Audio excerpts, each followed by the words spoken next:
आप सभी साथियों को गुड मॉर्निंग, जय हिंद। स्वागत है आप सब लोगों का। कैसे हो आप सब लोग? एसएलवी में आपका बहुत बहुत स्वागत है। Welcome to SLV. उम्मीद है कि आपको जितने भी पीछे की क्लासेस आपकी हुई है वो सारी की सारी क्लासेस आप सब लोगों को बहुत अच्छे तरीके से ए टू जेड बातें आपको क्लियर हो। किसी भी साथी को किसी भी तरीके का कोई भी प्रॉब्लम आप लोगों को नहीं हो रहा होगा। प्रॉपर तरीके से एक एक बात जो है हम सब लोग क्लियर कर रहे होंगे। एक बार जितने भी साथियों को पिछली क्लास अगर क्लियर है तो एक बार आप सब कमेंट करके बता सकते हैं एवरीथिंग इज क्लियर और नॉट। कहीं पे कोई डाउट है तो आप हमसे पहले पूछ लीजिए, उसके बाद हम आपके आगे की ओर बढ़ेंगे। पीडीएफ मैंने पिछले दोनों क्लास के आप लोगों को अपलोड करा दिए हैं, तो आपकी जो पीडीएफ की जो समस्या थी वो आपकी क्लियर हो गई, क्योंकि ये सही भी है। पीडीएफ अपलोड हो जाएगा तो उससे क्या हो जाएगा कि आप आराम से उसको रिवाइज कर सकते हैं। चलिए एक बार आप सब लोग बता दो कि पीछे की क्लास में कोई डाउट है, कोई प्रॉब्लम है, तो फिर पहले उसके ऊपर बात करते हैं। अगर एनी सब चीज सही है उसके बाद शुरू करते हैं। सभी लोगों को जय हिंद, गुड मॉर्निंग। हमारे साथ जितने भी प्यारे प्यारे बच्चे आपके जुड़े हैं, जितने भी हमारे सेलेक्ट होने वाले स्टूडेंट्स जुड़े हैं, उन सब लोगों को बहुत बहुत धन्यवाद। अगर कोई डाउट है तो पहले आप उसको पूछ लीजिए, पहले उसी को क्लियर करेंगे, उसके बाद आगे की ओर। पर नोट्स कैसे बनाए? हाँ बिल्कुल। देखो, अ, स्वाति का बिल्कुल वाजिब क्वेश्चन है कि सर नोट्स कैसे बनाए। नोट्स कैसे बनाए? दो चीजें हैं इस वक्त कि आपको क्या करना है। सबसे ज्यादा फोकस क्या करना है? कॉन्सेप्ट के ऊपर फोकस करना है। और जो मैं लिखाता हूं, यानी जो मेरा आपके नोट्स होता है, उस नोट्स को ठीक उसी तरीके से। नो डाउट, वेरी गुड जी।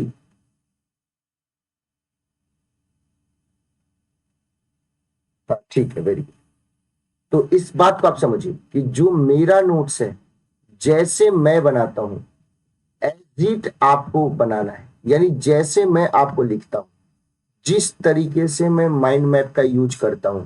माइंड मैप यानी मैं अभी कभी अरो दे करके बताता हूं, कभी सर्कल लिख करके बताता हूं, कभी घेरा दे करके बताता हूं। तो उसी तरीके से आपको मेरे साथ बनाना है, उसी तरह से आपको मेरे साथ बनाना है। अब देखो जैसे क्या होता है, अब आपको दिक्कत इस बात को लेकर के आ रही होगी कि सर जो आप मैप यूज करते हो उसका हम क्या करें। तो उसका आपको नोट्स नहीं बनाना है, वो मैप आपको पीडीएफ के साथ मिल जाएगा, ताकि हमेशा उस मैप से उसका लोकलाइजेशन आप कर सको, उसके लोकेशन को आप अपने दिमाग में रख सको। ठीक है ना भाई? तो नोट्स आप लोगों को कुछ नहीं करना है। जैसे मैं आपको क्लास नोट्स बना रहा हूं, जैसे मैं नोट्स आपको पढ़ा रहा हूं, ठीक उसी तरह से आपको भी नोट्स बनाना है। इसीलिए देखो, इस वाले बोर्ड पे मेरे पढ़ाने का मकसद क्या है? इस वाले बोर्ड पे मेरे पढ़ाने का मकसद क्या है कि जैसे मान लो कि मैं उस बोर्ड पे पढ़ाता, तो मैं बोर्ड के सामने आ जाता, फिर आपको पीछे वाली चीज नहीं दिखती, कभी मैं लेफ्ट होता कभी राइट होता। मैं पूरा का पूरा कंटेंट आप लोगों को केवल देना चाहता हूं, और उस कंटेंट को आपको समझाना चाहता हूं। उसकी एक अंडरस्टैंडिंग बहुत बेहतर आप लोगों के अंदर डेवलप करना चाहता हूं। इसीलिए मैं पूरे अपने आप को शो ना करके कंटेंट को मैं आप लोगों के बीच में शो करना चाहता हूं। ठीक है? तो आप लोगों को क्या करना है, तो फिर से सुन लीजिए कि नोट्स कैसे बनाना है। तो नोट्स आप लोगों को ध्यान रखने की जरूरत है कि क्लास में जैसे मैं आपको लिखा रहा हूं, स्टार्टिंग में आपको लगेगा कि सर हम क्या लिख रहे हैं, लेकिन आप 4-5 क्लास के बाद आपको लगेगा कि सर इससे बेहतर तरीका नोट्स बनाने का नहीं हो सकता। तो जो मैं क्लास में आपको लिखा रहा हूं, उसी क्लास का मेरे तरीके से मेरे जैसा आपको नोट्स बनाना है। मेरे जैसा आपको नोट्स बनाना है कि ताकि जीवन भर लाइफ टाइम आपके काम आए। और जो मैप हम यूज करते हैं उसका स्क्रीनशॉट भी आपको नहीं लेना है।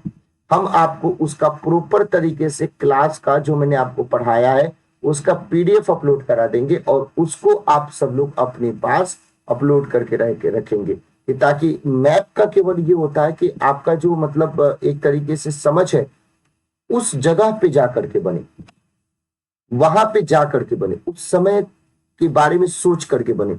इसीलिए मैं आप सब लोगों के लिए ये मैप यूज करता हूं और आप लोगों को ये अच्छा भी लग रहा है।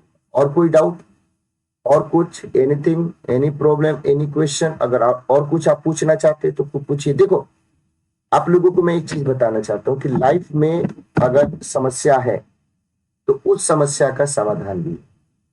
सुनिएगा आप सब लोग कि लाइफ में समस्या है तो उस समस्या का समाधान भी है। और लाइफ में अगर आप संघर्ष करते हैं तो उस संघर्ष का परिणाम सफलता भी, उस संघर्ष का परिणाम सफलता भी। ठीक है। और दूसरी बात कि पढ़ने से कोई मरता नहीं है और मेहनत कभी बेकार नहीं जाता है, मेहनत कभी बेकार नहीं जाता।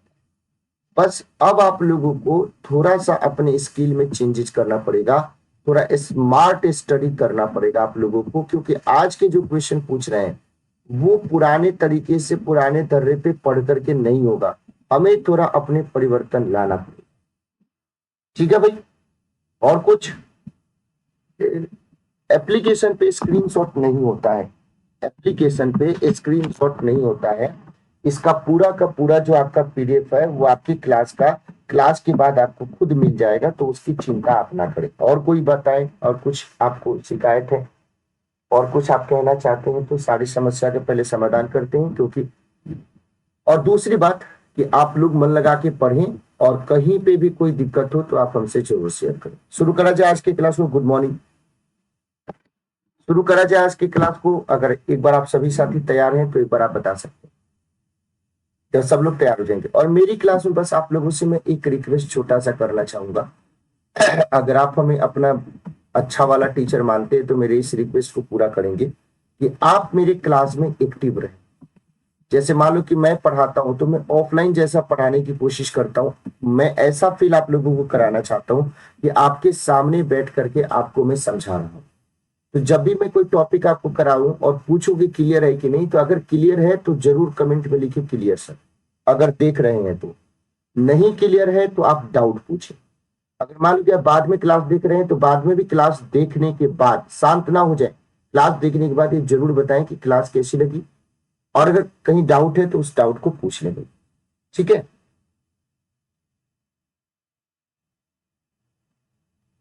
ये प्रदीप, ये सब बात आपकी टीम आपको बता देगी और आप अच्छे से मन लगा के पढ़ें। ठीक है जी। क्लास का टाइमिंग ना थोड़ा सा दिक्कत ये है कि 8 बजे ही मेरे पास टाइम है, इसीलिए मैं आपकी 8 बजे क्लास ले सकता हूँ। इसके लिए मैं सॉरी। आप लोगों को अगर 8 बजे टाइम नहीं है तो 9 बजे आप देख सकते हैं जी। लेकिन ये देखो, ये इतना बेहतरीन टाइम होता है ना कि आपके दिन की शुरुआत एक शानदार क्लास से हो जाए और उस क्लास में आपका बहुत ही ज्यादा इंटरेस्ट हो तो समझ जाओ कि आपका पूरा दिन बन जाता है। इसीलिए मैं चाहता हूं कि सुबह की शुरुआत आप लोगों की एप्लीकेशन पे मेरे साथ हो जाए और आप लोग दिन भर खुश होकर के और सारे सब्जेक्ट को पढ़ें। जी बिल्कुल। हाँ वीर सर, 7 बजे आपके लाइव होते हैं ना, 7 बजे लाइव होते हैं। उसके बाद मैं आपके आता हूँ। सर की क्लास जैसे ही खत्म होगी तो मेरी क्लास आपकी शुरू हो जाएगी। ठीक है। तो टाइम किसी कारणवश मैं 8 AM ही रखूंगा। तो जिनको 8 AM में दिक्कत है आप लोग 9 बजे देख सकते हैं। ठीक है। इसके लिए सॉरी, थोड़ा सा मैं इसके लिए माफी चाहता हूं। वो स्वाति एक बार उसको बता दिया जाएगा, वो सारी चीजें क्लियर हो जाएगी। ठीक है। चलो अब आप सब लोग बता दीजिए कि क्लास को शुरू किया जाए। अब सारे लोग कि सर स्टार्ट लिख दीजिए, सारे लोग कमेंट में आदेश एक बार दे दीजिए।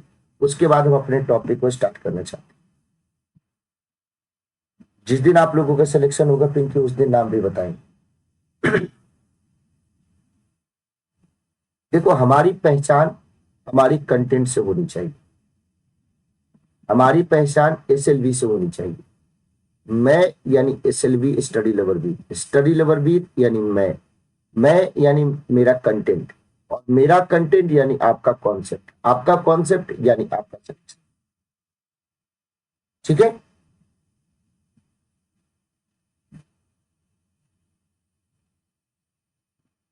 चलो स्टार्ट करते हैं। अब सुनिएगा ध्यान से। हम लोग क्या पढ़ रहे थे, सारे बैकग्राउंड को हमने समझ लिया। एकदम एज इट मेरे जैसा नोट्स आप लोगों को अपने नोटबुक में बनाना है। Advent of European company, advent of European company, ये टॉपिक हम सब लोग पढ़ रहे हैं। मैंने वो सारी की सारी बातों को बता दिया।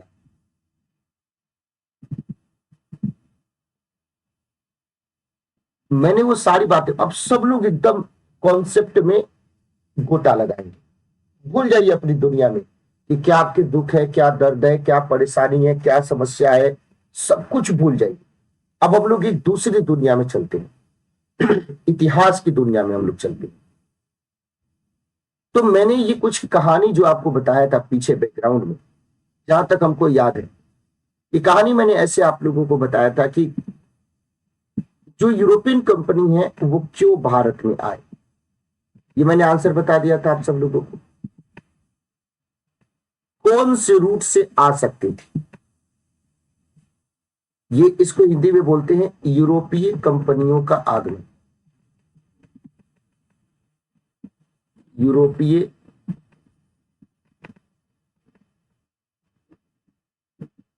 कंपनियों का आगमन, यूरोपीय कंपनियों का आगमन। तो मैंने आपको सबसे पहले बात कारण ये बताया कि क्यों ये यूरोपियन कंपनी क्यों आपके भारत आए। पहला सवाल तो ये बनता है। दूसरा सवाल ये आता है कि जो ट्रेडिशनल आपके रूट थे, जो पारंपरिक आपके रूट थे, उस पारंपरिक रूट का यूज इन्होंने क्यों नहीं, इन्होंने न्यू रूट को क्यों खोजा, नए मार्ग को क्यों खोजा। फिर अब सवाल ये आ जाता है कि सर जो यूरोपीय कंपनी थी, अगर हम इसमें इसके एडवेंट के ऑर्डर के बारे में बात करें, वेरी गुड, इसके आगमन के क्रम के बारे में बात करें, इसके एडवेंट के ऑर्डर के बारे में बात करें, तो इनका ऑर्डर क्या था। अगर हम इसके एडवेंट के ऑर्डर के बारे में बात करें तो ये सारे के सारे यूरोप से आने वाली कंपनी थी। सबसे पहले जो आपके भारत में आए वो कौन थे भाई, पुर्तगाली। पुर्तगालियों के बाद जो आपके भारत में आए वो कौन थे भाई, डच। डचों के बाद जो भारत में आए वो कौन थे, अंग्रेज। अंग्रेजों के बाद जो आपके भारत में आए वो कौन थे भाई, वो सीधे तौर पे वो कौन थे, डेनिस। और डेनमार्कियों के बाद जो आपके भारत में आए वो कौन थे, फ्रांसीसी। इसका मतलब है कि हम ऑर्डर के बारे में बात करें कि सबसे पहले आने वाला कौन, पुर्तगाली। दूसरे नंबर पे कौन आया, डच। तीसरे नंबर पे कौन आया भाई, अंग्रेज। चौथे नंबर पे कौन आया, डेनमार्क। और पांचवें नंबर पे कौन आया, फ्रांस। अब ये आगमन का ऑर्डर है। अब जो सबसे बड़ा सवाल हमारे पास ये आता है कि सर पुर्तगाली ही सबसे पहले आपके भारत में क्यों आए। क्वेश्चन अब ये बनता है कि पोर्टुगीज ही सबसे पहले इंडिया में क्यों आए, उसके पीछे कारण क्या है। भाई डच भी आ सकते थे पहले, क्योंकि सारे यूरोपियन जो कंपनी है वो चाहते थे कि हमें क्या मिले भाई, हमें भारत में व्यापार करने का मौका मिले, हमें ज्यादा से ज्यादा लाभ प्राप्त हो। लेकिन दिक्कत की बात क्या है कि जो नए रूट को खोजेगा, जो नया मार्ग आपके खोजेगा, जो नया रूट खोजेगा, नया मार्ग खोजेगा, वही तो सबसे पहले पहुंचेगा।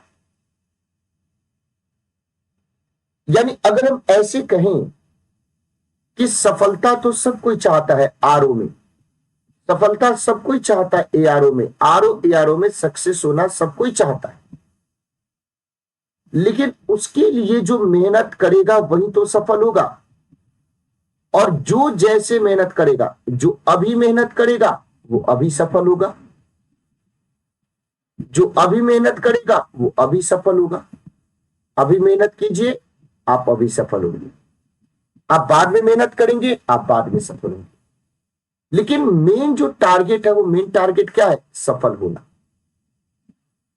मेन टारगेट क्या है भाई? सफल होना। सफल सबको ही होना चाहता है। इसका मतलब है कि यूरोप के बहुत सारे देश जो इटली से इस बात को लेकर के जलते थे, ईर्ष्या करते थे कि भाई इटली ने पूरे के पूरे आपके पूर्वी देशों के साथ व्यापार पर एकाधिकार बना करके रखा, तो वो उस एकाधिकार को सारे के सारे यूरोप के दूसरे देश आपके तोड़ना चाहते थे। अब वो तोड़ना चाहते थे, इसका मतलब है पूर्वी देशों में पहुंचना चाहते थे। अब जिस रूट से आप पहुंच सकते थे, उस रूट पे अरबों का पहले से अधिकार था। तो आप बोलोगे कि नया मार्ग खोजने की क्यों जरूरत थी? इसलिए खोजने की जरूरत थी क्योंकि जो ओल्ड रूट था, जो पुराना वाला मार्ग था, उसके ऊपर किसका आक्रमण था, उसके ऊपर किसका अधिकार था? तो उसके ऊपर अरब का अधिकार था। लैंड रूट पे भी अरब का अधिकार था, लैंड रूट के ऊपर भी अरब का अधिकार था, और वाटर रूट के ऊपर भी अरब का अधिकार था। इसलिए ये दोनों रूट से आप नहीं आ सकते हैं। तो ना चाह के भी, चूंकि आपकी मजबूरी है कि आपको क्या चाहिए, मसाला चाहिए, आपको क्या चाहिए, कपड़ा चाहिए, अगर उसको फुलफिल करना है तो आपको भारत पहुंचना पड़ेगा, एशिया में पहुंचना पड़ेगा, और उसके लिए नया मार्ग ढूंढना पड़ेगा। तो क्वेश्चन फिर से वहीं पे आ जाती है कि सर पुर्तगाली सबसे पहले क्यों आए? अब मैं इन आपकी बात को एक्सप्लेन कर रहा हूं।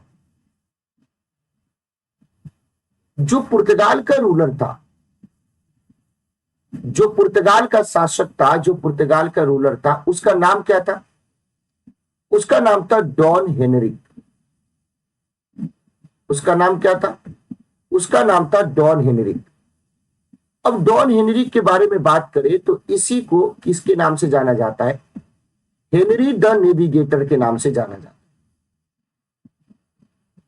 इसको क्या बोलते हैं हम लोग? हेनरी द नेविगेटर के नाम से जानते हैं। हेनरी द नेविगेटर के नाम से हम लोग इसको जानते हैं।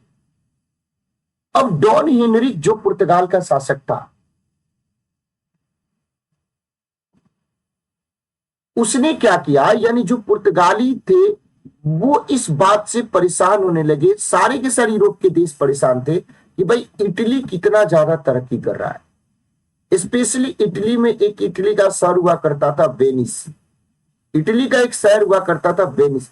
उससे ये लोग क्या करने लगे? उससे ये लोग ईर्ष्या करने लगे, यानी कहने मतलब कि उससे ये लोग क्या होने लगे? जेलस होने लगे।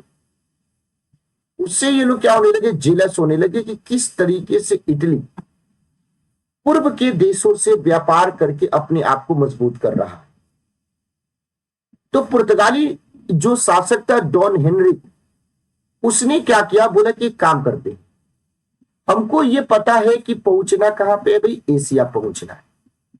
हमको ये पता है कि भारत में क्या है भाई?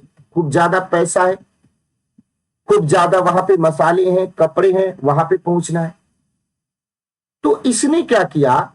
अपने पुर्तगाल के जितने भी आपके नाविक थे, जितने भी आपके नेवी ऑफिसर्स थे, उन सब को इस बात के लिए इंकरेज किया कि आप यहां तक पहुंचने के रास्ते आप डिस्कवर कीजिए, आप यहां तक पहुंचने के रास्ते डिस्कवर कीजिए, खोजिए। और अगर आप नया रास्ता खोजते हैं तो हम आपको क्या करेंगे? तो हम आपको रिवार्ड देंगे, हम आपको पुरस्कृत करेंगे, हम आपको अवार्ड देंगे। आपके मन में क्वेश्चन हुआ कि सही बात है सर, अगर मान लो कि कोई आपसे बोले कि आप जैसे मान लीजिए कि कोई आपसे कहे कि आप फ्री में ये काम कर दीजिए, हो सकता है कि व्यक्तिगत आपके रिश्तों नातों के कारण आप फ्री में उसके लिए काम कर दें, लेकिन आपका वो मोटिवेशन नहीं आएगा। और जैसे ही वो कह दे कि भाई आप मेरा ये काम कर दीजिए, इस काम के बदले मैं आपको ये पे करूंगा, ये पैसा दूंगा, वो खुशी खुशी उस काम को कर देगा। और दूसरी बात, अगर बोला जाए कि आप इस काम को कर रहे हैं और इस काम के बदले में हम आपको पुरस्कृत करेंगे, तब भी आदमी कर देगा। तो पुर्तगाल के शासक जो डॉन हेनरिक जो था, हेनरिक द नेविगेटर जिसको हम कहते हैं, उसने इस बात के लिए अपने पुर्तगाल के लोगों को इनकरेज किया कि आप वहां तक जाने के नए रास्ते खोजिए, और खोजेंगे हम आपको पुरस्कृत करेंगे। और आप सब लोगों को पता है कि इसी प्रक्रिया में आप लोगों को कोलंबस का नाम याद होगा। इसका नाम होगा भाई कोलंबस का नाम। तो कोलंबस जो था वो कहाँ का था? स्पेन का था। तो स्पेन की कोलंबस वो जब निकला आपके रास्ते की खोज के लिए, तो वो क्या खोजना चाहता था? वो भारत पहुंचना चाहता। वो क्या पहुंचना चाहता था? भारत पहुंचना चाहता था। लेकिन रास्ता भटकने के कारण वो भारत न पहुंच करके 1492 में वो कहां पे पहुंच गया? अमेरिका पहुंच गया। अमेरिका पहुंच गया। अब आपके अंदर ये प्रश्न आएगा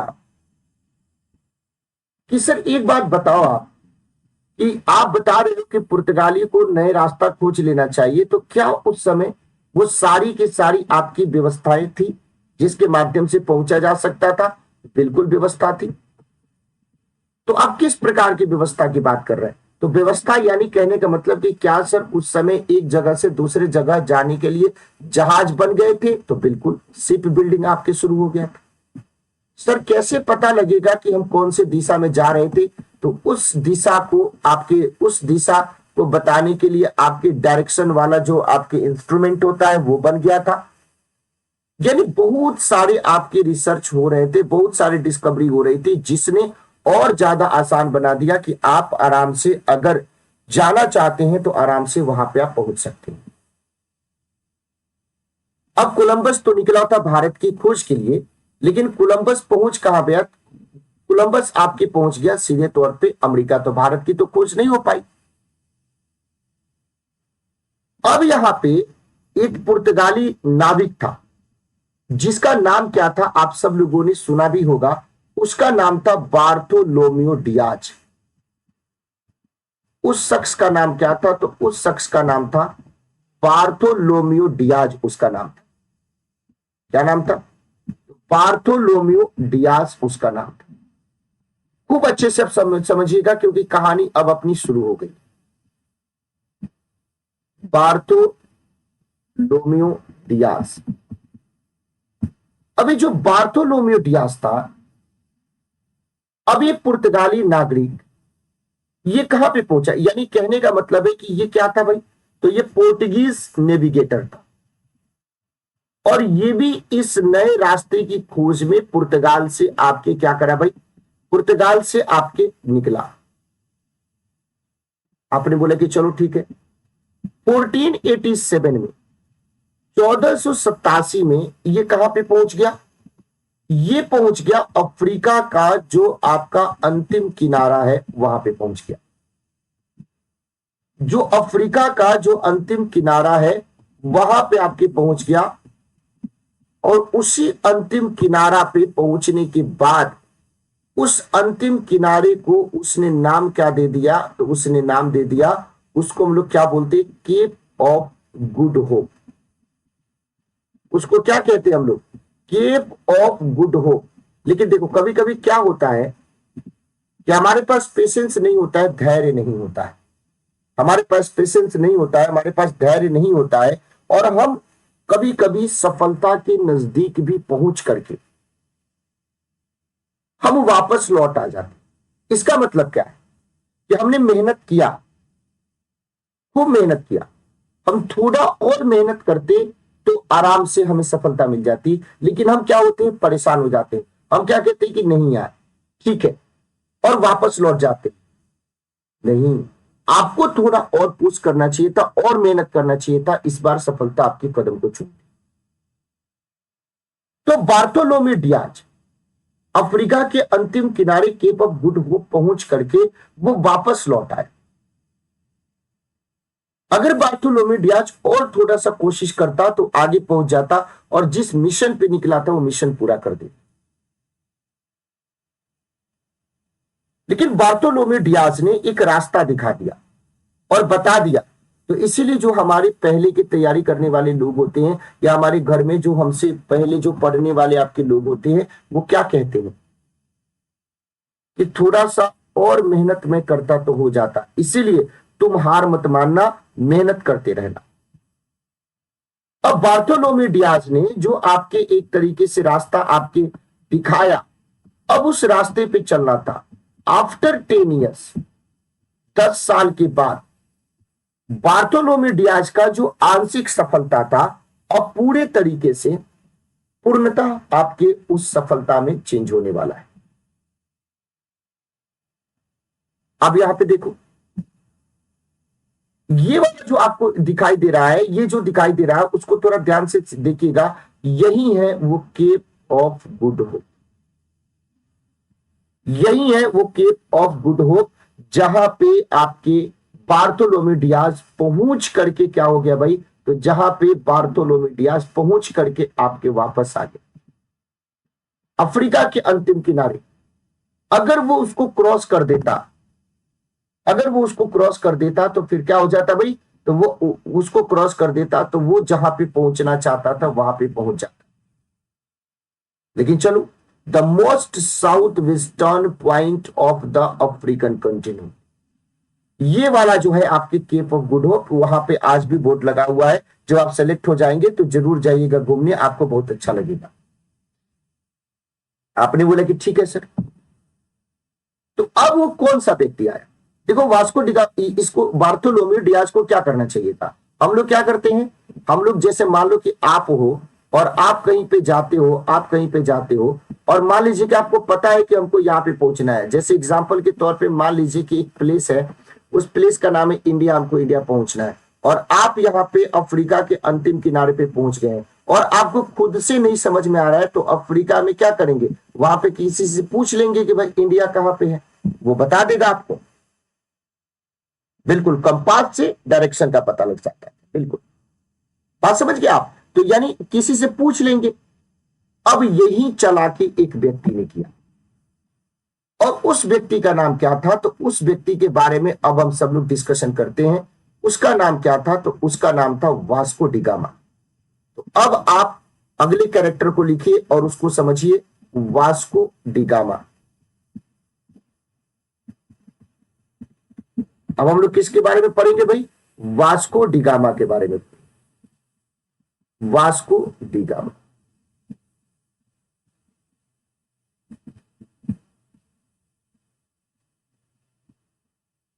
अब जब हम वास्को डिगामा के बारे में बात, जी वास्को डिगामा के बारे में बात, तो ये क्या था भाई, ये एक पुर्तगाली आपके नागरिक था। ये भी कहां से चला था, तो ये वास्को डिगामा के बारे में जब हम बात करें तो ये भी एक पोर्टुगीज सिटीजन था, ये भी एक पोर्टुगीज पीपल था, पुर्तगाली नागरिक था। आपने बोले कि ठीक है सर, पुर्तगाली नागरिक था, इसमें कोई दिक्कत की बात नहीं है। अब ये कहां से चला, तो ये अब चला पुर्तगाल के लिस्बन से। कहां से भाई, पुर्तगाल के लिस्बन। पुर्तगाल के लिस्बन से इसने अपना मिशन आरंभ किया और इसको पहुंचना कहां पे था, इसको पहुंचना था भारत पहुंचना।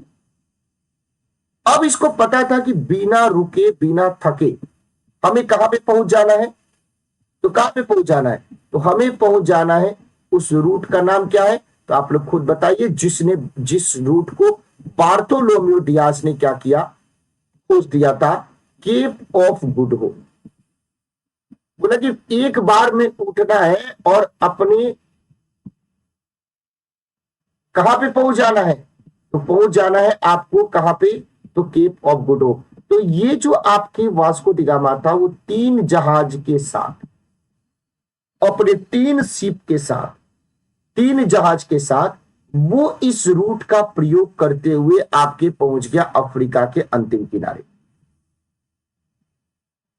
अब जैसे यहां तक तो पहुंच गया, कोई दिक्कत की बात नहीं। अब इसको आगे पहुंचना था। अब इसने क्या किया, बोला कि भाई हम बार्थोलोम्यू डियाज की तरह गलती नहीं करेंगे, अब उसको एक गुजराती पायलट मिल गया। क्या मिल गया भाई? गुजराती पायलट मिल गया। अब उस गुजराती पायलट का नाम क्या था? पायलट यानी जो पथ प्रदर्शक उस समय आपके होते थे, उसका नाम था अब्दुल मजीद। उसका नाम क्या था? अब्दुल मजीद। अब अब्दुल मजीद को पूछा कि भाई बताओ, हमको इसके घर पे जाना है, हमको इसके घर पे जाना है, हम कैसे जा सकते हैं? तो बच्चा शरारती होगा, तो बोलेगा कि नहीं हम नहीं बताएंगे। तो उसको क्या करो, डेयरी मिल्क का चॉकलेट खरीद के दे दो, वो बता देगा। तो ये जो गुजराती पथ प्रदर्शक था, जिसका नाम क्या था? अब्दुल मजीद नाम था, उसको पुर्तगालियों ने लालच दे दिया। बोला कि आप हमको बता दीजिए कि भारत जाना है, भारत पहुंचना है, हम कैसे पहुंच सकते हैं, हम कैसे पहुंच सकते हैं। अब इसने बोला कि चलो ठीक है, पहुंच क्या सकते हैं, तुमने हमको सोना दिया, चांदी दिया, हम तुमको पहुंचा ही देते हैं। तो अब्दुल मजीद की सहायता से, with the help of Gujarati pilot, Gujarati पथ प्रदर्शक अब्दुल मजीद, उसकी सहायता से ये जो वास्को डिगामा है वो कहां पे पहुंच गया? तो मई 1498 में, मई 1498 में, मई 1498 में ये जो आपका था वो कहां पे पहुंच गया? तो ये पहुंच गया भारत के पश्चिमी तट पर, वेस्ट कोस्ट ऑफ इंडिया।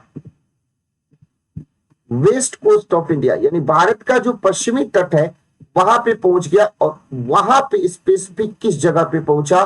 तो उस जगह का नाम क्या था? कालीकट। उसका नाम क्या था? कालीकट उसका नाम था, जो कि वर्तमान में कहां पे आता है? तो वर्तमान में केरल में आता है। और वो एक क्या था? बंदरगाह था, वहां पे ये पहुंच गया। यही इसको चाहिए था। अब यहां पे वो पहुंच गया। अब यहां पे जब पहुंचा तो यहां का जो रूलर था, यहां का जो आपके शासक था, उस शासक का टाइटल क्या था? उस शासक का टाइटल था जमोरी। अब आप बोलोगे कि सर टाइटल हमने तो पढ़ा है, नाम तो बिल्कुल नहीं। जमोरिन एक टाइटल हुआ करता था। जैसे मान लो कि मराठाओं की बात करते हैं, तो मराठाओं में हम क्या बात करते हैं? मराठाओं में जब भी हम बात करते हैं तो डिस्कशन करते हैं छत्रपति। इसका मतलब कि छत्रपति क्या है? तो छत्रपति एक तरीके से आपका टाइटल है, वो नाम नहीं है। वो छत्रपति कोई भी हो सकता है। वो छत्रपति शिवाजी महाराज भी हो सकते हैं, संभाजी महाराज भी हो सकते हैं, साहू जी महाराज भी हो सकते हैं। उसी तरीके से आपके जो कालीकट था, उस कालीकट में आपको ध्यान रखने की जरूरत है कि उस कालीकट में कौन शासक था? जमोरिन। पहले तो जमोरिन ने मना किया कि हम आपका वेलकम नहीं करेंगे, पहले डिनाई किया। लेकिन बाद में मजबूरी में आपको क्या करना पड़ा? मजबूरी में आपको जमोरिन को पुर्तगालियों का क्या करना पड़ा? वेलकम करना पड़ा। अब एक चीज मैं आपको बताना चाहता हूं, जब पुर्तगाली यहां पे आए तो पुर्तगालियों का मकसद क्या था भाई? पुर्तगाली यहां पे क्यों आए थे? तो आप लोगों को पता है कि पुर्तगाली यहां पे क्यों आए थे? तो पुर्तगाली यहां पे आए थे, मसाला उनको चाहिए था। पुर्तगालियों को क्या चाहिए था? तो पुर्तगालियों को स्पाइसेस चाहिए था, मसाला चाहिए था। पुर्तगालियों को क्या चाहिए था? यहां से कॉटन के क्लॉथ चाहिए थे। लेकिन पुर्तगालियों का, इसका मतलब क्या है कि आप ये कह सकते हो कि सर पुर्तगाली इसलिए आए, पुर्तगाली इसलिए आए क्योंकि उनको यहां से क्या करना है? ट्रेड करना है, यहां से व्यापार करना है और व्यापार से खूब ज्यादा लाभ कमाना है। यही मेन टारगेट है।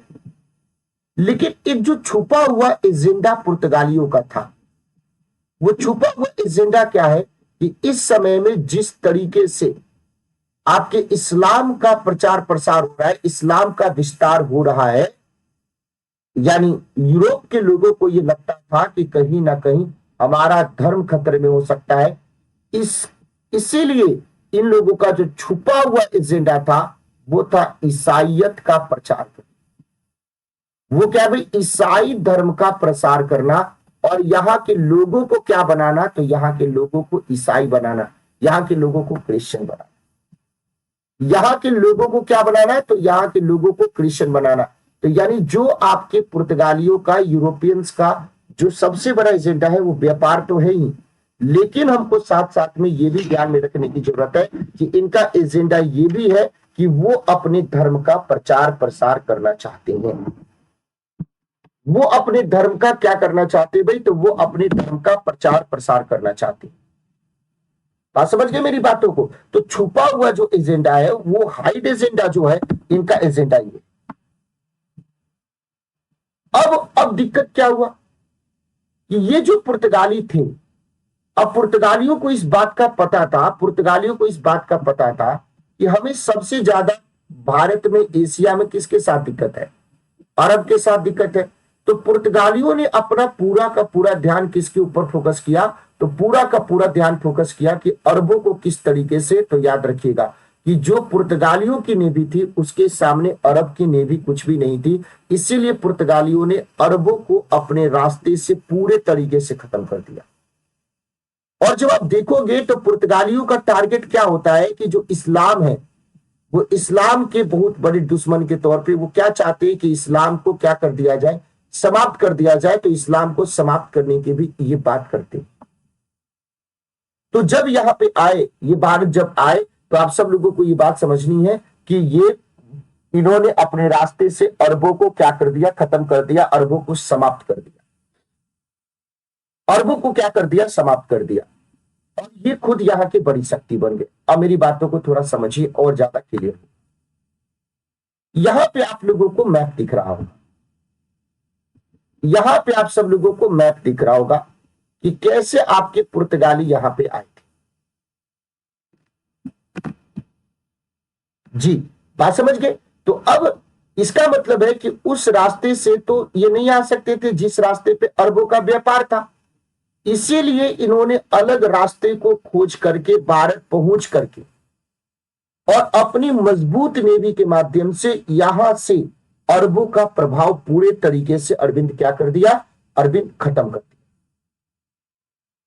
अब मैं वो रूट आपको बताना चाहता हूं। इस रूट को देखो, इस रूट को, यानी जो नया रूट था जिसके बारे में हम बात कर रहे हैं कि भाई ठीक है तुम उस रूट को नहीं देखने, नहीं आपको वो करने दोगे तो हम नया रूट को लेंगे। तो नया रूट, ये सवाल ये पूछा जाता है कि मिडिवल पीरियड में, मध्यकाल में जो नया रूट है कहां से कहां तक? तो यूरोप से भारत तक पहुंचने का, यूरोप टू इंडिया, यूरोप से भारत तक पहुंचने का जो आपके नया रास्ता है, उसको खोजने का जो हम श्रेय देते हैं वो किसको देते हैं? पुर्तगालियों को देते हैं। किसको देते हैं? पुर्तगालियों को देते हैं। और पुर्तगालियों में भी स्पेशली हम किसको देखते हैं? तो आपको ध्यान रखने की जरूरत है, वास्को डिगामा को देते हैं।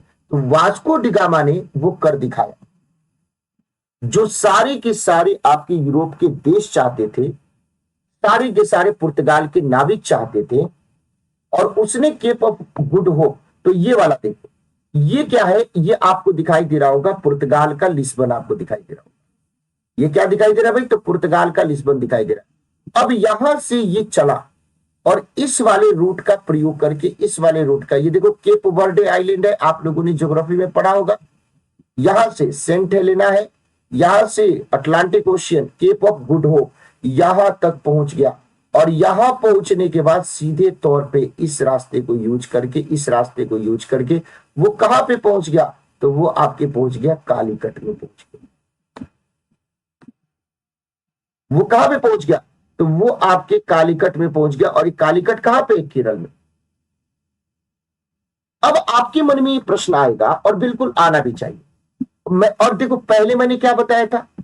पहले मैंने ये बताया था कि अगर आप भारत आना चाहते थे तो किस चीज का? तो आप मेडिटेरियन सी का यूज करते, आप पर्शियन गल्फ का यूज करते, फिर अरबियन सी का यूज करते, ऐसे आ सकते थे। अगर आप लैंड रूट से आना चाहते तो इस वाले क्षेत्र से आप आ सकते थे, अफगानिस्तान होते हुए आपके अलग अलग आपके पासेज को पार करते हुए यहां से तब जाकर के अंदर आ सकते थे। तो बोले कि ये वाला भी रास्ता छोड़ दो, ये वाला भी रास्ता छोड़ दो, हम के इसी वाले रास्ते से पहुंच जाएंगे, ये नया रास्ता। तो ये जो न्यू रूट आपके खोजा गया, ये जो नया रास्ता खोजा गया, आपको क्या लगता है कि इस नए रास्ते का प्रयोग केवल और केवल पुर्तगाली करेंगे? तो नहीं। अब सारी के सारी यूरोपियंस जो आपके पावर हैं, सारे के सारे जो यूरोपियंस आपके पावर हैं, वो सारे के सारे यूरोपियंस पावर क्या करेंगे? इस आपके नए रूट को यूज करेंगे। और वो सब के सब यहां पे पहुंचे। लेकिन वो क्यों पहुंचेंगे इस कहानी को भी आपको समझना है। तो वास्को डिगामा तो चलो पहुंच गया। वास्को डिगामा कब पहुंच गया? तो 1498 में, मई 1498 में वो पहुंच गया। कहां पे पहुंच गया? तो ये कालीकट में पहुंच गया। और कालीकट वर्तमान में कहां पे? तो वर्तमान में आपके केरल में आपके आता है। अब सबसे बड़ी बात है कि सर जब ये यूरोपियंस आपके भारत में आए, जब ये यूरोपियंस सर आपके भारत में आए, तो क्या यहां पे रोकने वाले, क्या यहां पे रोकने वाला कोई नहीं था? यानी यूरोपियंस जब सर ये भारत में आए तो क्या यहां का लोकल पावर कोई नहीं था भाई? तो देखो दिक्कत की बात क्या थी कि जो लोकल आपके रूलर थे उनके अंदर यूनिटी की कमी थी। पहली बात, उनको क्या था भाई? लालच। किस चीज की? पैसे की। उनको लालच किस चीज की? गद्दी की। और तीसरी बात कि जो आपके लोकल रूलर हैं उनमें यूनिटी नहीं है। और सबसे महत्वपूर्ण बात है कि उनकी नेवी बहुत ही ज्यादा कमजोर है। इसकी तुलना में इसकी नेवी बहुत ही ज्यादा क्या भी कमजोर है यहां के लोगों की, जिसके कारण जो यूरोपियंस हैं वो यूरोपियंस आपके क्या हो गए? वो यूरोपियंस यहां पे ज्यादा ताकतवर। और इसीलिए यहाँ के लोगों की कमजोरी का फायदा उठा करके और उन्होंने बोला कि हम तो केवल यहाँ पे व्यापार करने आए हैं, हम तो यहाँ पे एक ट्रेडर की भूमिका में आए हैं। और देखो हम व्यापार की भूमिका, व्यापारी की भूमिका में आए हैं। आपका जो रॉ मटेरियल है, आपका रॉ मटेरियल हम उसको खरीदेंगे और उससे आपको बेनिफिट होगा, उससे आपको बेनिफिट होगा। आपको क्या दिक्कत की बात है? तो हम लोगों ने सोचा कि कोई दिक्कत की बात नहीं, बहुत अच्छे से बातें आपकी मतलब समझ में आ रही है, तो हमें तो फायदा हो रहा है। लेकिन कभी कभी क्या होता है कि कम समय का फायदा ज्यादा समय का नुकसान दे जाता है। कम समय का फायदा ज्यादा समय का क्या दे जाता है? तो कम समय का फायदा ज्यादा समय का नुकसान दे जाता है। अब आपके अंदर क्वेश्चन हुआ कि सर ये तो वही बात हो गई कि भाई कुछ मिला या ना मिला लेकिन हम तो डूब गए, कुछ मिला या ना मिला हम तो डूब गए। अब सबसे बड़ी बात, ये जिस वास्को डिगामा के बारे में हम बात कर रहे थे, जिस वास्को डिगामा के बारे में, ये वास्को डिगामा जब आपके वापस लौटा, यानी जब ये पुर्तगाल आपके वापस लौटा पहले अपनी अभियान से, जब ये वापस लौटा पुर्तगाल, तो भाई इसको 60 गुना ज्यादा प्रॉफिट। कितना भाई? 60 टाइम्स मोर, 60 गुना ज्यादा इसको प्रॉफिट हुआ। इसका मतलब क्या है? ये 5 रुपया लेकर के आया था तो ये 300 रुपया लेकर के गया। ये 5 रुपया लेकर के आया था तो ये 300 रुपया लेकर के गया। अब तो ये पूरी बात फैल गई कि हमको, हमारे हाथ सोने की चिड़िया लग गई है। उसको जितना ज्यादा लूटना चाहते हैं, जितना ज्यादा यूज करना चाहते हैं, उतना यूज कीजिए। अब आप एक बात बताओ कि यहां पे जो ये लोग आए थे ये क्या चाहते थे? आप ही बताइए, ये क्या चाहते थे? ये चाहते थे व्यापार करना। और किस चीज का? यानी जो पुर्तगीज आए, जो यूरोपियंस आए, उनको क्या चाहिए था भारत से? उनको क्या चाहिए था भारत से? आप बताइए। तो यूरोपियन को भारत से, एशिया से दो चीजें चाहिए थी। क्या चाहिए था? एक चाहिए था आपके कॉटन का क्लॉथ्स, और दूसरा क्या चाहिए था? आपके मसाले। पहले ये चीजें इटली से होकर के यूरोप में पहुंचती थी। पहले ये चीजें इटली से होकर के आपके यूरोप के बाकी देशों को मिलता। अब पुर्तगाल की नई रास्ता खोज दिया गया, जिसके चलते यूरोप में एक बड़ा सप्लाई करने वाला पूर्वी देशों की इन चीजों का क्या बन गया? पुर्तगाल। यानी पुर्तगाल से अब इन चीजों को यूरोप में आपके सप्लाई होने, और पुर्तगाल अब दिन प्रतिदिन आपके क्या होने लगा भाई? तो पुर्तगाल अब आपके इसमें क्या होने लगा? एक बड़ी पावर बनने लगी पैसे के हिसाब से। उसके व्यापारी, उसके लोग बहुत ही ज्यादा क्या बनने लगे? धनवान बनने लगे। अब इसको देख करके अब इसको देख करके अदर जो आपके पुर्तगालियों की इस सफलता को देख करके अदर जो आपकी यूरोपियन कंपनीज है, उन्होंने बोला कि अब तो कोई दिक्कत ही नहीं है, अब तो कोई दिक्कत ही नहीं है, इसने तो रास्ता खोज दिया है, उस रास्ते से हमको पहुंच जाना है। तो क्लॉथ्स में भी इस किस तरीके के क्लॉथ्स को यूज करते थे, किस तरीके के क्लॉथ्स को ये लोग चाहते थे, तो एक चाहते थे कॉटन का क्लॉथ, सूती का कपड़ा, और दूसरा क्या चाहते थे, आपके सिल्क का क्लॉथ। और हम स्पाइसेस में बात करें तो स्पाइसेस में क्या चाहते थे, तो ये ओलोप चाहते थे, या ये अगर हम बात करें तो ये क्या चाहते थे, तो ये ब्लैक पेपर चाहते थे। यानी इनको क्या चाहिए था, तो सबसे ज्यादा इनको जो चीजें पसंद थी वो थी काली मिर्च। फिर क्या चाहिए था इनको, तो काली मिर्च के अलावा इनको क्या चाहिए था, इलायची चाहिए था। फिर इनको क्या चाहिए था, इनको फिर आपके चाहिए था दालचीनी। ये जो महत्वपूर्ण आपके हैं उसके बारे में मैं आपको बता रहा हूं। फिर इनको क्या चाहिए था, तो फिर इनको चाहिए था लौंग। ये सारे के सारे मसाले इनको चाहिए थे। और यूरोप में जब ये चीज पहुंचा तो यूरोप के लोग इतने ज्यादा पागल हो गए, इतने ज्यादा पागल हो गए कि बोला कि भाई ये तो गजब हो गया, अब हमें कुछ भी करो, अब हम यहां पे जाना है, हमें क्या करना है भाई, यहां पे जाना है। अब समझिए बात कि मिर्च मसाला सब तो हमने लगा दिया, कहीं भी कोई दिक्कत की बात नहीं है, ये सारी के सारे वो स्पाइसेज है जो आप लोगों को पता है। अब जब आपके वापस लौटा वास्को डिगामा, तो पुर्तगाल के जो अदर आपके लोग थे वो भी अब भारत आना चाहते, वो भी अब भारत आना चाहते थे। यानी अगर हम आपसे बात करें कि जो फर्स्ट पुर्तगीज कैंपेन था, प्रथम आपके पुर्तगाली जो आपके भारत पहुंचा, उसका नाम आप क्या बता दोगे, तो उसका नाम आप वास्को डिगामा बता दोगे, उसका नाम वास्को डिगामा। लेकिन अब दूसरा एक अभियान, सेकेंड आपके जो आपके पुर्तगाली अब फिर से एक भारत पहुंचा, उसका नाम क्या था, तो उसका नाम था पेड्रो अल्वारेज कैब्राल। उसका नाम क्या था, तो उसका नाम था पेड्रो अल्वारेज कैब्राल। तो आपके आरओ में ये क्वेश्चन आपके पूछा गया है कि सेकेंड जो पोर्टुगीज आपके कैंपेनर था भारत में पहुंचने वाला, यानी दूसरा जो पुर्तगाली अभियान जिसके नेतृत्व में आपके किया गया था, अगर हम उसके बारे में बात करें तो उसका नाम क्या था, तो आप बता दीजिएगा, उसका नाम सर पेड्रो कैब्रेस कैब्राल था। ये कब पहुंचा था, ये पहुंचा था 1497 एडी में।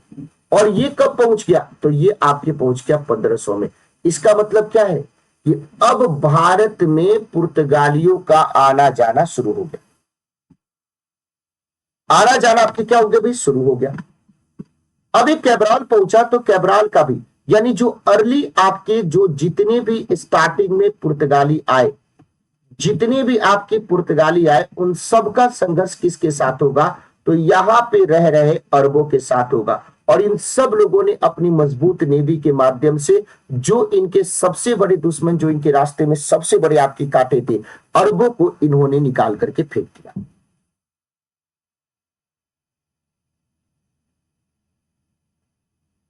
तो ये जो वास्को डिगामा था, ये जो वापस आपके गया था, वापस जब आपके गया था पुर्तगाल, तो क्या उसका मन लग रहा होगा, नहीं लग रहा होगा। अब ये एक बार नहीं भारत में, ये भारत में वास्को डिगामा टोटल आपके 3 बार आया। और हालत ऐसी रही कि वास्को डिगामा की जो डेथ है, जो वास्को डिगामा की मृत्यु जो है, वो डेथ भी आपकी कहां पे हो गई, वो डेथ भी इंडिया में हो गया। वास्को डिगामा इंडिया में मर भी गया, इंडिया में मर भी गया। तो जो दूसरा कैंपेनर था पेड्रो अल्वारेज कैब्राल, या उसके गैब्रियोल भी कहते हैं, तो वो भी आया, अरबों को क्या करा, रोका, और उसने बहुत ध्यान से देखा। और कैब्राल को ये बात पता चला, कैब्राल को ये चीज पता चला कि यहां पे लोगों के बीच में आपसी क्या है भाई, मतभेद है। यानी लोकल लेवल पे इसको पता चला कि भाई आपस में बहुत ही ज्यादा यहां पे, यहां के राजाओं के बीच में लोकल बहुत ही ज्यादा डिफरेंसेज है। यानी उस डिफरेंसेज का 1497 में चला था, 1498 में आपके पहुंच गया था। तो पहुंचा कब था 1498। चलो मैं 1498 लिख देता हूं, नहीं तो कंफ्यूजन हो जाएगा आप लोगों को। 1498। अब वास्को डी गामा एक बार नहीं, दो बार नहीं, तीन बार। आप सब लोगों को ध्यान रखने की जरूरत है। अब आपने बोला कि चलो ठीक है सर, कहीं भी कोई दिक्कत की बात नहीं।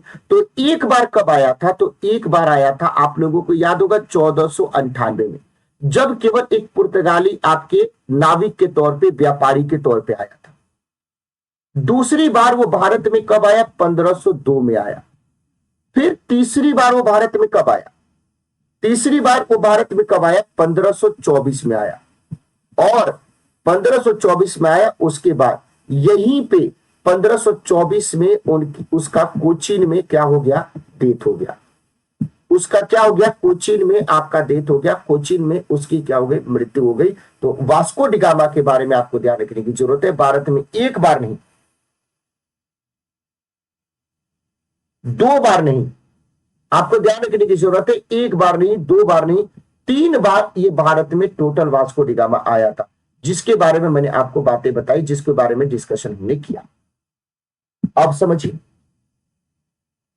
अब भारत में मान लीजिए कि जितना भी आप रॉ मटेरियल इकट्ठा कर रहे हैं, जितना भी आप रॉ मटेरियल आपकी इकट्ठा कर रहे हैं, तो एक बात बताओ कि क्या उन सारे रॉ मटेरियल को इकट्ठा करने के बाद, हम इकट्ठा करने के बाद मैंने 5 किलो, मान लो कि भारत के किसी हिस्से से हमको 5 किलो ये इलायची मिर्च मिला, तो क्या हम इसको पहुंचाने के लिए उतना दूर, जिस सफर को तय करने में 4 महीने, 5 महीने, 6 महीने लगते थे, तो क्या हम कम कम क्वांटिटी में वहां पे पहुंचाने जाएंगे?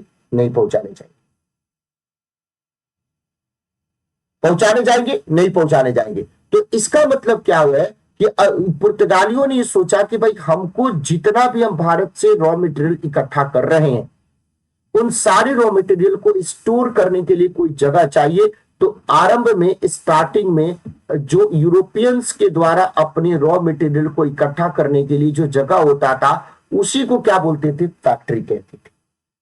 इसका मतलब, इस बात को आपको ध्यान रखने की जरूरत है। इसका मतलब आपको ध्यान रखना है कि जो फैक्ट्री होता था, उस फैक्ट्री में कुछ बनता नहीं था, बल्कि उस फैक्ट्री में भारत के अलग अलग हिस्से से जो आपके रॉ मटेरियल होता था, उस रॉ मटेरियल को इकट्ठा करके आपके रहते थे। ठीक है। तो वास्को डी गामा का कोचीन में बाबू डेथ हुआ था दिसंबर 1524 में। तो फैक्ट्री क्या होता था? तो फैक्ट्री, यहां पे अगर हम बात करें, तो फैक्ट्री एक स्टोर हाउस के तौर पे आपके काम करता था। फैक्ट्री एक गोडाउन के तौर पे काम करता था, जहां पे आपको ध्यान रखने की जरूरत है, चीजों को इकट्ठा करके आपको रखा जाता। तो इसी प्रकार की फैक्ट्री अंग्रेजों की पहली बार 1503 में आपकी कोचीन में स्टैब्लिश की गई। कोचीन में स्टैब्लिश की गई, इसका मतलब है कि अब जो पहले यहां पे आए कैसे, वो रास्ता पता नहीं था। अब इन्होंने यहां पे अपनी फैक्ट्री बनानी शुरू की। अब हम जब कल की क्लास में मिलेंगे, तो अब हम देखेंगे कि चलो ये तो अब आ गए, क्यों आए, क्या मकसद था, ये भी हम समझ गए। अब कौन कौन से पुर्तगाली भारत में किस किस तरीके की बातों को करेंगे, और जो उनका छुपा हुआ एजेंडा है ईसाई धर्म का प्रचार, वो कैसे करेंगे, और जब इतने समय तक ये यहां पे रहेंगे, तो ये भारत को क्या कंट्रीब्यूट करेंगे, इनका भारत के ऊपर क्या प्रभाव आपको दिखता है, वो भी चीज हम लोग कल की क्लास में करेंगे। यानी कल की क्लास से अब अपनी क्लास मोशन में आ जाएगी। क्योंकि देखो, किसी भी टॉपिक का इंट्रोडक्शन, किसी भी टॉपिक का बेसिक फाउंडेशन अगर आपको बहुत अच्छे से समझ में आ गया, तो फिर आपको कोई भी नहीं रोक सकता है उस टॉपिक के ऊपर वेल कमांड होने से। तो फैक्ट्री का मतलब उस समय क्या होता था? तो उस समय फैक्ट्री का मतलब ये नहीं होता था कि उसमें मैन्युफैक्चर किया जाता था। उस समय फैक्ट्री का मतलब ये होता था, उस समय फैक्ट्री का मतलब ये होता था कि वहां पे चीजों को स्टोर करके रखा जाता था। अब ये देखो, ये जितने भी आपके मैप में दिखाई दे रहे हैं, आपको सब धीरे धीरे पता चलेगा। ये देखो, 1498 में ये कौन थे? आपके पुर्तगाली। ये 1503 में ये कौन थे? आपके कोची। यानी ये वाला जो इलाका है कोची, ये वाला जो इलाका है आपके पुर्तगाली, ये वाला जो इलाका है आपके दीव, ये वाला जो इलाका है दीव, फिर आप देखिए यहां पे देखिए सूरत, फिर यहाँ पे देखिए आप सब लोग देखोगे तो यहाँ पे क्या दिखाई देगा, तो आपको बॉम्बे दिखाई देगा। ये जितने भी प्लेस मैं आपको बता रहा हूं, जितने को भी हम लोकेट कर रहे हैं, वो सारे के सारे जो आपके हैं भाई, ये सारे के सारे पुर्तगालियों के अधिकार में आए थे। और ये सब लोग केवल और केवल वेस्टर्न कोस्ट पे ही अपने आप को क्या कर रहे थे भाई, अपने आप को स्टैब्लिश करने की कोशिश कर रहे थे। तो ये जो मैप है, इसको और ज्यादा मैं पिछली जो अगली क्लास होगी उसमें आपको एक्सप्लेन करेंगे और ज्यादा चीजें समझ में आएगी। तो आप जितने भी हमारे प्यारे साथी इस क्लास को देख रहे हैं, सब लोग एक बार बता दीजिए क्लियर सर। अगर किसी को कोई डाउट है तो अभी ही पूछ लीजिए, और जो बाद में भी देखेंगे हम जानना चाहते हैं कि कौन कौन से लोग इस क्लास को देखते हैं। तो क्लास को देखने के बाद जरूर अपना फीडबैक दीजिएगा, जरूर अपना कमेंट कीजिएगा कि आपको ये क्लास कैसी लगी, कि ताकि दूसरे बच्चे भी देखें तो वो आपके इंकरेज हो, मोटिवेट हो कि हाँ इसको ऐसे समझा जा सकता है। और दूसरी बात कि कहीं पे भी अगर आपको कोई डाउट हो तो पूछेगा। जैसे ही ये टॉपिक आपकी कंप्लीट होगा, एडवेंट ऑफ यूरोपियन कंपनी, तो इससे रिलेटेड यूपी आरओ ईआरओ में जितने भी हिस्ट्री के क्वेश्चन आपके पूछे गए हैं, वो सारे मैं आप सब लोगों के बीच में डिस्कस करूंगा। चैप्टर खत्म करूंगा, उससे रिलेटेड पीवाईक्यूज पूरा डिस्कस करूंगा, और लास्ट में हम लोग मॉडल क्वेश्चंस भी करेंगे। और हमें पूरा विश्वास है, मेरा ये दिल कहता है कि आज तक मेरा जो ट्रैक रिकॉर्ड रहा है, जब आप हिस्ट्री की क्वेश्चन यूपी आरओ में सॉल्व करोगे, क्योंकि ज्यादा मात्रा होता है, ज्यादा क्वेश्चन होता है आपके हिस्ट्री के, तो आपसे सारे सवाल कंफर्टेबली आपके बनेंगे। ठीक है, तो चलिए आप सब लोग रखिए अपना ख्याल, आप सब लोग रखिए अपना ध्यान। और नोट्स कैसे बनाना है ये भी चिंता खत्म हो गई।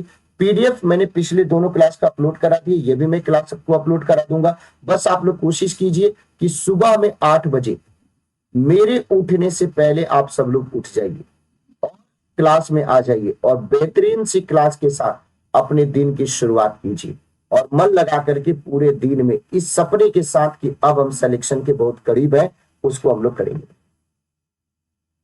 चेतना जो थर्ड टाइम है वो 1524 में आया था, वायसराय के रूप में आया था 1524 में, ठीक है ना, 1524 में।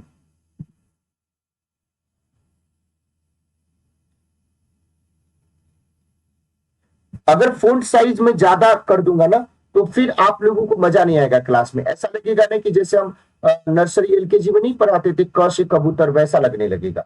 तो आप लोगों को जब लगे ना कि फोन साइज कम है, तो अपने फोन को थोड़ा सा वैसे कर लिया करो कि एकदम पूरा स्क्रीन आपको दिखे और अच्छे से पढ़ा करो, क्योंकि हमको यहाँ पे पूरी चीजें एकदम क्लियर कट आपको दिखाई दे रही है, एकदम क्लियर दिखाई दे रही है। ठीक है, रिकॉल मैं करा देता हूं। तो मैंने आज की क्लास में क्या पढ़ाया, अभी मैं रिकॉल करा देता हूं। ठीक है, मैं सारी क्लास का रिकॉल करा दी।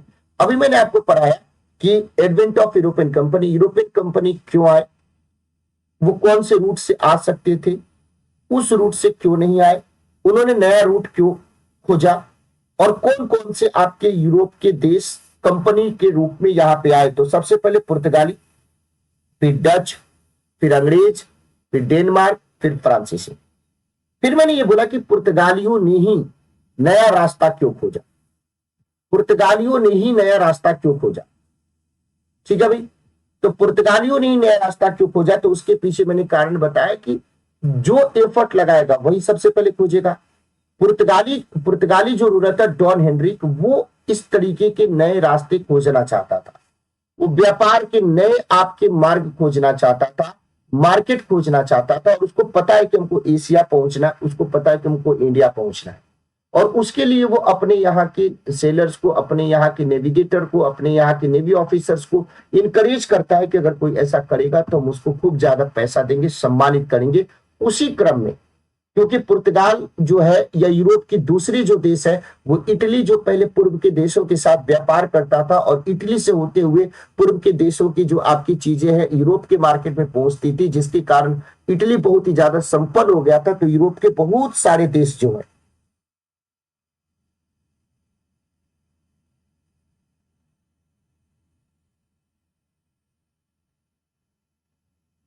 बहुत सारे जो देश है वो इटली की इस संपन्नता से जलने लगे थे। तो भाई पुर्तगाल ने बोला कि अब इसका सोल्यूशन निकालना पड़ेगा, और उस समय जब पुर्तगाल का शासक डॉन हेनरिक इस बात को सोच रहा है तो कंपास का आविष्कार हो चुका है, जहाज बनने शुरू हो गए हैं, दूरबीन का आविष्कार हो चुका है, तो ये सब चीजें और ज्यादा आसान बना दी। इसी प्रक्रिया में स्पेन के कोलंबस ने भारत को खोजने के लिए अपना अभियान शुरू किया, लेकिन रास्ता भटकने के चलते वो कहां पे पहुंच गया? अमेरिका पहुंच गया। अब यहां पे पुर्तगाली जो नेविगेटर है, जिसका नाम क्या है, जिसका नाम क्या है, तो अगर आपसे सवाल पूछा जाए तो जिसका नाम क्या है, तो बार्थोलोमी डियाज के बारे में बात करें तो बार्थोलोमी डियाज जो है, वो बार्थोलोमी डियाज के बारे में आप सब लोगों को ध्यान रखने की जरूरत है। बार्थोलोमी डियाज आपके केप ऑफ गुड होप, यानी जो अफ्रीका के अंतिम किनारे हैं, उस अंतिम किनारे तक पहुंच जाता है, लेकिन वो वापस लौट जाता है। इसका जो बचा हुआ काम है उसको पूरा करने की ठिक्का कौन लेता है भाई? तो अब लेता है वास्को डिगामा। और वास्को डिगामा पुर्तगाली नागरिक, वो पुर्तगाल के लिस्बन से चलता है, 3 जहाज के साथ चलता है। बार्थोलोमी डियाज के जो रास्ते केप ऑफ गुड होप है उसका प्रयोग करता है। गुजराती पथ प्रदर्शक अब्दुल मजीद की सहायता से मई 1498 में भारत के पश्चिमी तट पे केरल के कालीकट में पहुंच जाता है। वहां पे उसका पहले स्वागत करने के लिए तैयार नहीं रहता है वहां का कालीकट का हिंदू शासक जमोरी, लेकिन बाद में स्वागत होता है, जमोरी ने आपका स्वागत करता है।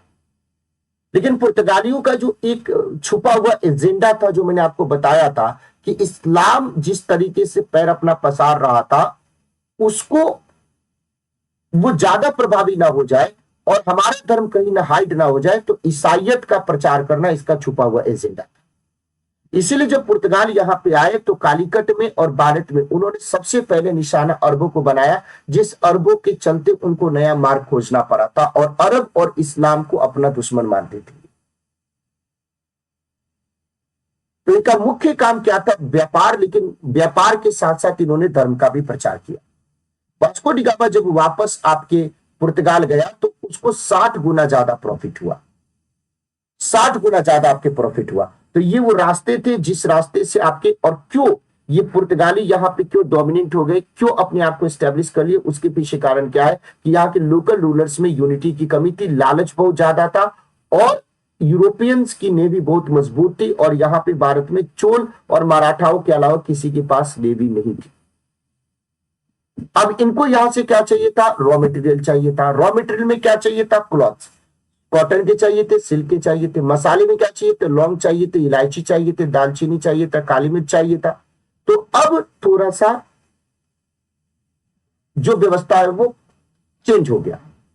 पहले इटली के माध्यम से पूर्व के देशों का सामान आपके यूरोप में पहुंचता था, अब पुर्तगाल के माध्यम से पहुंचने लगा, और पुर्तगाल भारत के साथ, एशिया के साथ व्यापार करके समृद्धि की ओर जाने लगा, जिसके कारण यूरोप के दूसरे देशों को लगा कि अब रास्ता मिल गया है, अब हमें भी पुर्तगाल के पीछे पीछे पहुंच जाना चाहिए।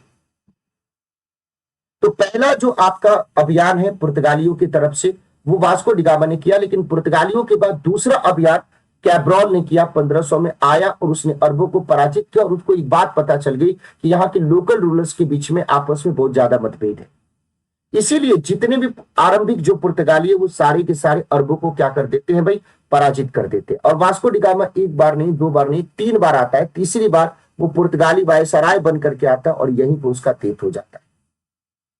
और यहां पे जो भी भारत से जो रॉ मटेरियल को ये लोग इकट्ठा करते हैं, उस सारी के सारे रॉ मटेरियल को इकट्ठा करके वो एक जगह पे स्टोर करते हैं, और एक जगह पे स्टोर करने के बाद आप सब लोगों को ध्यान रखने की जरूरत है कि कोचीन में वो अपनी पहली फैक्ट्री बनाते हैं। और कोचीन में वो पहली फैक्ट्री बनाते हैं, कोचीन में वो पहली फैक्ट्री बनाते हैं, और वहां पे वो फैक्ट्री क्या होता है? तो फैक्ट्री ऐसा कुछ नहीं कि वहां पे कुछ बनता है, उस फैक्ट्री में चीजों को स्टोर किया जाता है। तो पहले ये लोग आते थे, सामान को ले जाते थे। ये फैक्ट्री नहीं बने। 1503 में उन्होंने उस सामान को एक जगह पे रखने के लिए 1503 में कोचीन में इन्होंने पहली फैक्ट्री बनाई। Everything is clear? अगर आप सब लोग खुश हैं, अगर आप लोगों को सारी बातें समझ में आ गई है, तो एक बार जल्दी से क्लियर सर लिख दीजिए। उसके बाद हम अपनी क्लास को क्या करेंगे? समाप्त करेंगे। बताइए आप सब। तो मैं लास्ट में, आप लोगों ने अच्छा कहा, और मेरा ये तरीका भी है कि मैं लास्ट में पूरी चीजों को एक बार 5 मिनट में रिवाइज करवा देता हूं। और मैं आपको एक चीज बताना चाहता हूं कि अगर मैं 100 घंटे में इस क्लास को कंप्लीट करूंगा, पूरे हिस्ट्री को 100 घंटे में, 110 घंटे जितने भी लगेंगे, तो मैं पूरे कंप्लीट करने के बाद एक दिन जितने घंटे में कोर्स कंप्लीट करूं, उतने मिनट में क्लास 1 से लेकर के क्लास लास्ट तक मैं पूरा रिवाइज करा दूंगा। जिसको देख करके आपको लगेगा कि सर इससे बेहतर रिवीजन का कोई तरीका नहीं होता है, लेकिन वो आपको अंतिम दिन मिलेगा। अभी हमें मेहनत करना है, ठीक है? बताइए, क्लियर है भाई? किसी को कोई डाउट है? कुछ भी डाउट है, थोड़ा आप लोग एक्टिव हो जाया करो क्लास में, क्योंकि अब आप सब लोगों को मैं पहचान गया खूब अच्छे से, ठीक है? और आप लोग भी हमें जानने लगे हो। तो बस अब 8 बजे हम भी आपका इंतजार करेंगे और आप भी हमारा इंतजार करना। हम दोनों एक दूसरे का सपोर्ट करेंगे और मेहनत करेंगे, और जो बच्चे बाद में देखेंगे वो भी जरूर फीडबैक देंगे कि आपको क्लास कैसी लगी। बस आप लोग क्लास में एक्टिव हो जाओ और कुछ नहीं। Thank you so much, all the best. आप सब लोग खूब अच्छा करिए, मेहनत कीजिए, यू आर डूइंग गुड।